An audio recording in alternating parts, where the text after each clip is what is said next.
Hello बच्चों, तो आज का हम लोगों का टॉपिक है लेंस। आज का हम लोगों का टॉपिक है लेंस। जैसे कि हम लोगों ने पिछली क्लास में लेंस के बारे में थोड़ा बहुत पढ़ लिया था। ये किस में आता है? रिफ्रैक्शन ऑफ लाइट में, लॉज ऑफ रिफ्रैक्शन और वो सारी चीज़ें हम लोगों ने पढ़ ली थी। अब देखिए लेंस कितने तरीके के होते हैं। Convex lens and second concave lens. दो तरह के लेंस होते हैं, convex lens and concave lens. देखिए थोड़ा बहुत रिवाइज हम लोग कर ले पहले कि मिरर जब हम लोग पढ़ रहे थे रिफ्लेक्शन वाले में, उसमें दो तरीके के मिरर थे। एक मिरर था प्लेन और दूसरा था स्फेरिकल मिरर। स्फेरिकल मिरर भी दो टाइप के थे। कौन कौन सा? Concave mirror and convex mirror. ठीक उसी तरीके से यहाँ पे लेंस में भी दो तरीके के होते हैं, convex lens and concave lens. Convex lens को भी कन्वर्जिंग लेंस कहा जाता है, कॉन्वेक्स लेंस को ही कन्वर्जिंग लेंस कहा जाता है और कॉनकेव को डाइवर्जिंग कहा जाता है। कॉनकेव को डाइवर्जिंग लेंस कहा जाता है। यहाँ पे कॉनकेव को कन्वर्जिंग लेंस मिरर कहा जाता था, कन्वर्जिंग मिरर कहा जाता था, और इसको डाइवर्जिंग मिरर कहा जाता था। और बस इसी का यहाँ पे उल्टा होता है, concave mirror converging, concave lens diverging, convex mirror diverging, convex lens converging. ठीक, थोड़ा बहुत हम लोग पहले समझ लें कैसे क्या है। लेंस क्या होता है? जिसमें एक तरफ कम से कम एक तरफ हमारा जो एक तरफ का जो लेयर है वो कर्व रहे। कम से कम एक तरफ की लेयर जो हमारी है वो क्या रहे? कर्व रहे। एक तरफ की लेयर क्या रहे? कर्व रहे। अब देखिए इसमें क्या है, ये हमारा लेंस है कॉन्वेक्स लेंस और ये है हमारा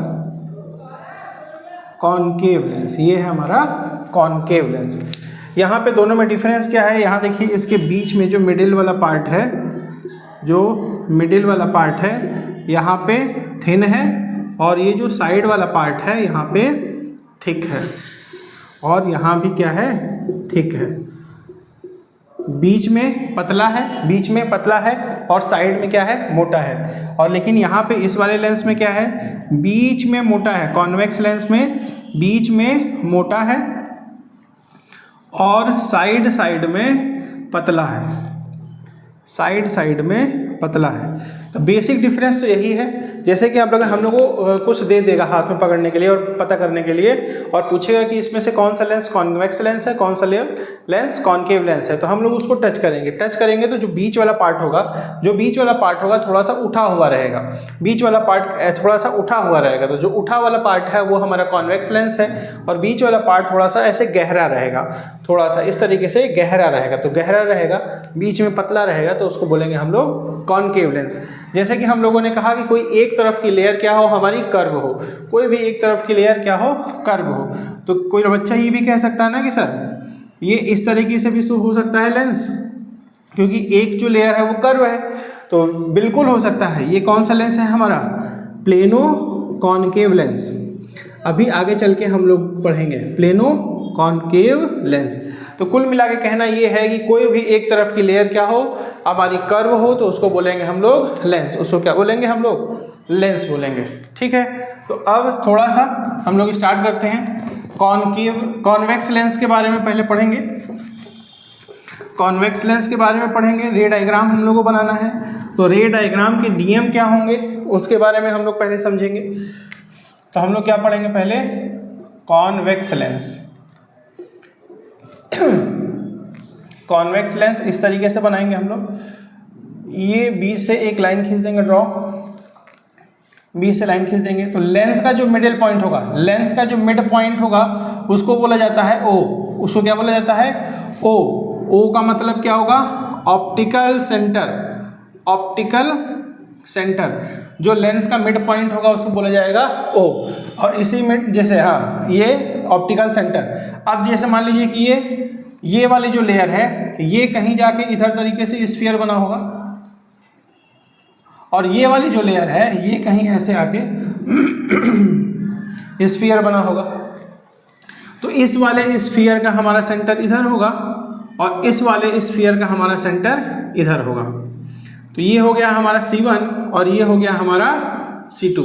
समझिएगा, ये वाली जो लेयर है कर्व वाली, ये कहीं जाके ऐसा स्फीयर बन रहा होगा तो इसका सेंटर इधर होगा, और ये वाली जो लेयर है इसका स्फीयर कहीं इस तरीके से बन रहा होगा तो उसका सेंटर ये है।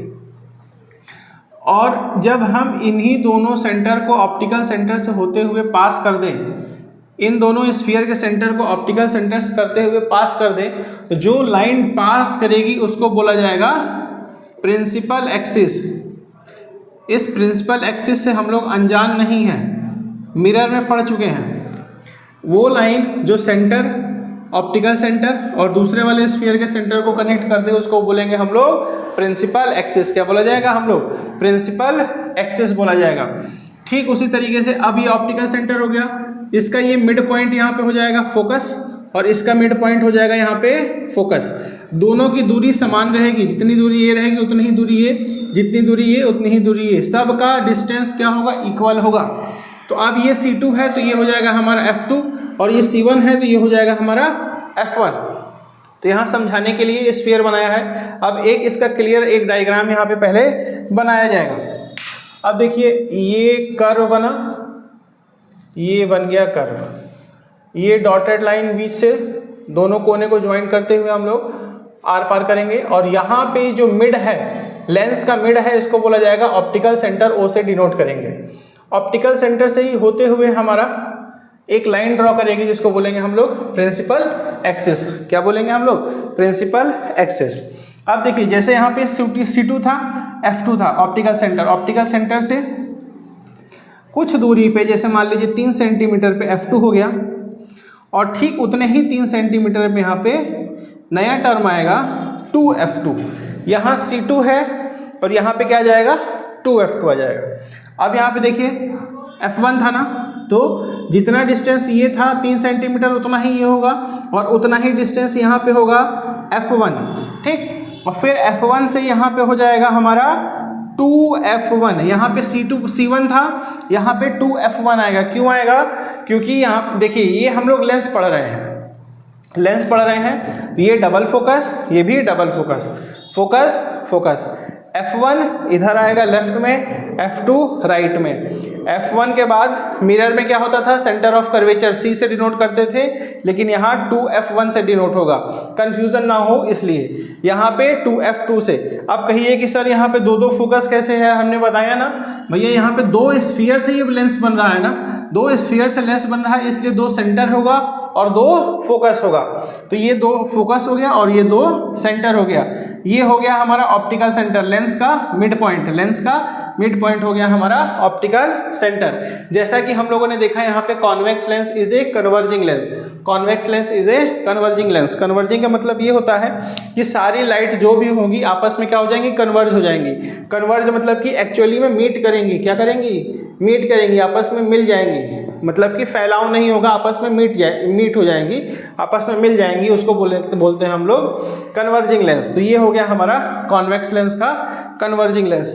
अब हम लोग पढ़ेंगे जो नियम होते हैं, rules for making ray diagram of convex lens, rules of making या rules of obtaining ray diagram of convex lens. तो पहला नियम क्या कहता है? रूल नंबर 1, पहला नियम क्या कहता है? कॉन्वेक्स लेंस बनेगा पहले, ये बन गया हमारा कॉन्वेक्स लेंस, ये मिड पॉइंट ऊपर नीचे दोनों ज्वाइन कर दिया, ये सेंटर हमारा हो गया O, ऑप्टिकल सेंटर। इस सेंटर से होते हुए एक लाइन पास करेगी जिसको हम लोग बोलते हैं प्रिंसिपल एक्सिस। बताया था यहाँ पे ये हो जाएगा हमारा F1 और यहाँ पे हो जाएगा हमारा 2F1, यहाँ पे हो जाएगा सेम डिस्टेंस पे F2 और यहाँ पे हो जाएगा 2F2। सिर्फ मिरर में हमारा सेंटर ऑफ कर्वेचर होता था, सी से डिनोट करते थे, लेकिन यहाँ पे 2f2 से डिनोट करेंगे, बस और कुछ नहीं करना है। ठीक, अब ये हो गया हमारा। तो पहला नियम क्या करेगा कि जो भी लाइन पैरेलल प्रिंसिपल एक्सिस के पैरेलल आएगी, जो भी लाइन प्रिंसिपल एक्सिस के पैरेलल आएगी, कहाँ से पास होगी? प्रिंसिपल फोकस से। जैसे कि हम लोगों ने मिरर पे देखा था, कॉनकेव मिरर और ये कॉन्वेक्स लेंस दोनों का सेम डायग्राम बनेगा। सेम बोले तो जो प्रॉपर्टीज होंगी, चाहे सारी चीज़ें। अब वहाँ पे, यहाँ पे देखिए, यहाँ पे जो प्रिंसिपल एक्सिस के पैरेलल आएगी लाइन, तो क्या होगी? फोकस से पास होगी। तो कोई भी लाइट रे प्रिंसिपल एक्सिस के पैरेलल आएगी, कोई भी लाइट रे प्रिंसिपल एक्सिस के पैरेलल आएगी in convex lens passes through focus, passes through focus. तो इस तरीके से ये डायग्राम बन जाएगा। ये नियम है, अभी रे डायग्राम हम लोग बनाएंगे। ये दिस इज रूल नंबर 1। ये बता रहा है कि हमको रे डायग्राम बनाना कैसे है। This is rule number 1। Principal axis ये है, प्रिंसिपल एक्सिस के पैरेलल लाइट रेज आई और कहाँ से पास होगी? प्रिंसिपल फोकस से। कहाँ से पास होगी? प्रिंसिपल फोकस से। अब यहाँ पे हम लोग देखें rule number 2। Rule number 2, rule number 2 ये कहता है कि कोई भी लाइट रे अगर ऑप्टिकल सेंटर से पास होती है, कोई भी लाइट रे, जैसे ये लोग हो गया हमारा कॉन्वेक्स लेंस, ये दोनों कॉर्नर से पास किया centre, optical centre, convex lens का मिड पॉइंट ऑप्टिकल सेंटर, एक सीधी line principal axis, right side वाला f2 उतने ही डिस्टेंस पे 2f2, लेफ्ट साइड वाला f1 और उतने ही डिस्टेंस पे 2f1। अब रूल नंबर 2 ये कहता है कि अगर कोई भी लाइट रे ऑप्टिकल सेंटर से पास होगी तो बिना डेविएट किए हुए वो ट्रैवल आगे कर जाएगी। कोई भी लाइट रे अगर ऑप्टिकल सेंटर से पास होती है तो वो क्या करेगी? डेविएट कहीं नहीं होगी, वो जैसे आ रही है वो सेम डायरेक्शन पे चलती चली जाएगी। जैसे कि मान लीजिए अगर ये ऑप्टिकल सेंटर है, ऐसे कोई लाइट रे आ रही है तो वो सीधी निकल जाएगी बिना डेविएट हुए, बिना कहीं मुड़े वो सीधी चली जाएगी। ऐसे अगर कोई लाइट रे आ रही है तो वो सीधी निकल जाएगी। अगर ऐसे भी कोई लाइट रेज आ रही है तो वो भी सीधी निकल जाएगी बिना मुड़े हुए। तो ये रूल नंबर 2 कहता है कि अगर लाइट रेज ऑप्टिकल सेंटर से पास होती है तो वो ऑप्टिकल सेंटर से एकदम सीधी चली जाएगी बिना डेविएट किए, बिना कहीं भी मुड़े वो सीधी निकल जाएगी। ठीक है, तो ये हो गए हम लोगों के 2 नियम।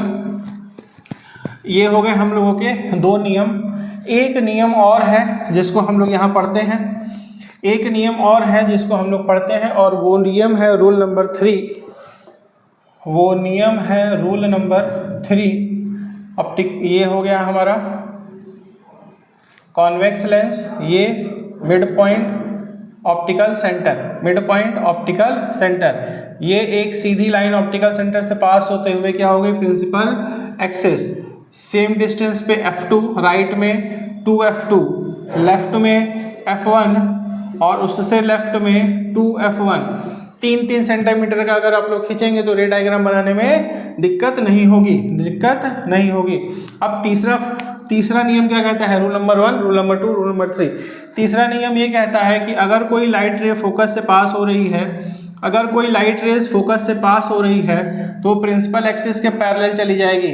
अगर कोई लाइट रे फोकस से पास हो रही है तो प्रिंसिपल एक्सिस के पैरेलल चली जाएगी। जैसे कि ये पहला वाला नियम था, अगर प्रिंसिपल एक्सिस के पैरेलल आ रही है तो फोकस से जाएगी, और यहाँ पे अगर फोकस से आ रही है तो प्रिंसिपल एक्सिस के पैरेलल चली जाएगी। उम्मीद है आप लोगों को समझ में आया होगा।